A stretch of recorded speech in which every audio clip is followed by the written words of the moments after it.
You're finally Friday, everyone. We have made it to the end of the week. The weekend is upon us here. Jason and Alicia with you. A lot of big things going on this weekend, and finally the weather's cooperating. People can actually do winter events. The Lopet U.S. Championships happening. It's going to be a great weekend. I know. Perfect timing to have our last 3 days of winter.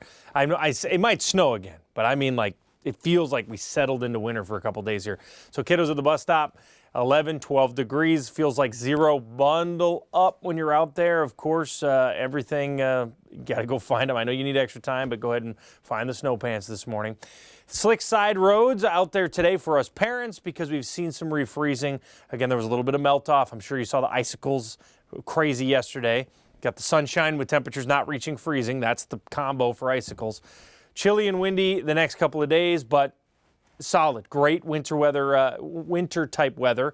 And then back to the 40s next week as we start to melt the snow. There it is, 12 degrees. Feels like 1 below zero if you're going to be outside. Grab your coats. We'll talk about a chilly couple of days and that warm up next week in your forecast.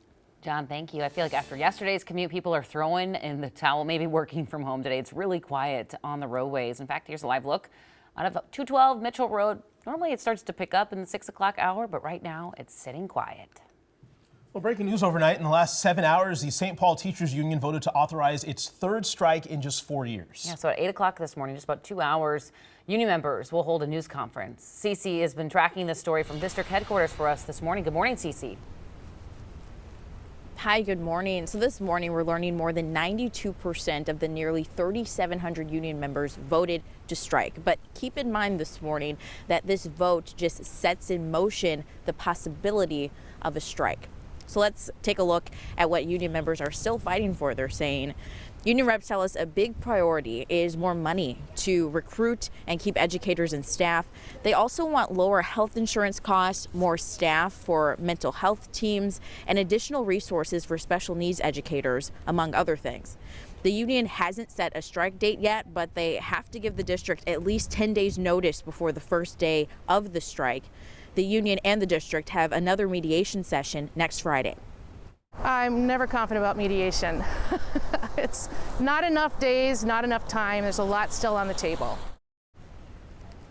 So the last time union members went on strike was back in 2020, and then they almost did again in 2022, but then they settled with the district that year. Now, we have been in contact with the district this morning just to get their side of this and talk about how they're feeling about this vote. Still waiting to hear back as of 6 a.m. Guys.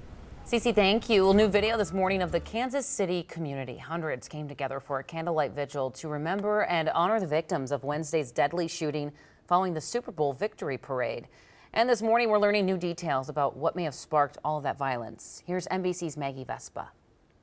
New details revealed by police on what they now say led up to Wednesday's deadly mass shooting here at the Kansas City Chiefs Super Bowl parade. They now say that shooting stemmed from a dispute between several people. At the same time, they say 2 teenagers remain in custody. No word yet on names or charges. They also say 23 people total were shot. More than half of those shot were under the age, police say, of 16. One person was killed in the shooting, a local radio DJ who her family says was a pillar in the community and also a lifelong Kansas City sports fan. Hear from them and hear the latest on the investigation here in Kansas City coming up on Today. Time now 6:04. New information on some breaking news we told you about yesterday right here on Sunrise. A St. Paul woman has now been arrested following a fatal stabbing. This happened just after 10:30 Wednesday night at an apartment complex in St. Paul's North End neighborhood. When officers got there, they say they found a man badly hurt. He died at the hospital. Police say they arrested a 48-year-old woman on suspicion of murder, though the investigation remains active right now. This is the St. Paul's second homicide of the year. In a matter of hours, charges are expected to come down for a school bus driver in Rush City who police say was drunk and drove her bus into a ditch. 49 students were on board when it happened. Deputies arrested the 59-year-old driver at the scene, saying they were, quote, very confident she was intoxicated. Thankfully, no one was hurt, and another bus was able to bring the students to school. We care dearly about our students. We care about our students' safety. It's our goal to ensure they always get here and get home the same way that we picked them up. A scary situation, but we're incredibly grateful that all students arrived to school safely. KARE 11 confirmed the driver does not appear to have any previous driving offenses. The school district is conducting their own investigation. Well, many of you are heading home from work today. A rally will be happening outside of St. Paul City Hall. The group Women Against Military Madness is calling on council members to pass a ceasefire resolution between Israel and Hamas. They want the resolution to include no U.S. aid to Israel. Just last week, the council decided to avoid a formal stance on the war. So far, Hastings and Minneapolis have passed a ceasefire measure. Well, if you live in Burnsville, there's a potential scam warning you have to hear about. Police say it's linked to a water and utilities insurance protection program. This is what the letter looks like. It comes from American Water Resources. The city wants people to know the letter is not coming from them or any of their contractors. They're also not encouraging anyone to work with this business.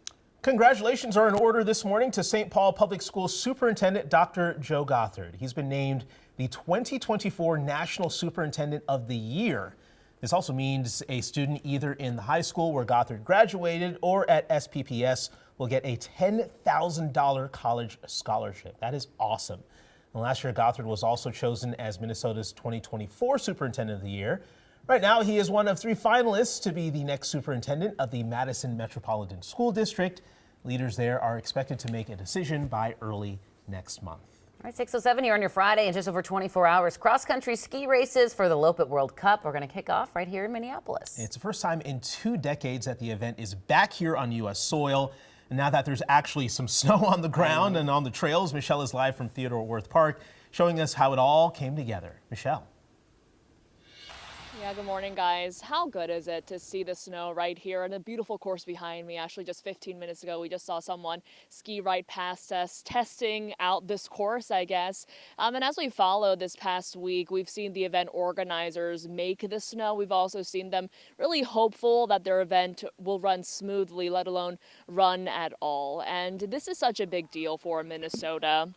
The first World Cup race to be held on U.S. soil in 20 years, all happening in our backyard. Looking at the schedule for this weekend, in just 7 hours, U.S. athletes will kick things off with a press conference. Then we'll watch them race, sprint, and distance tomorrow and Sunday. So we know that there are 6 athletes in the Team USA community. We'll hear from some of them at noon with a press conference. We'll hear from Jessie Diggins, though, in the next 30 minutes. Of course, everybody knows her name here around town. The legendary cross-country skier making big moves, wanting or pushing for this event to be held here in her home state. That's coming up in 30 minutes. It's going to be a fun weekend out there at Theodore Wirth Park, no doubt about that. Michelle Beck reporting live for us this morning. Thank you very much. I bet Diggins is really happy we got snow. Because Oh, like, my hey, come to goodness. my state. It's really snowy. It's great here. And then it's like, wait a minute. Now she can show it off. For sure. And of course, a lot of people were out enjoying this snowy weather. Look at these kiddos sledding. I want to go sledding. Can we be kids again, John? I haven't been sledding in a long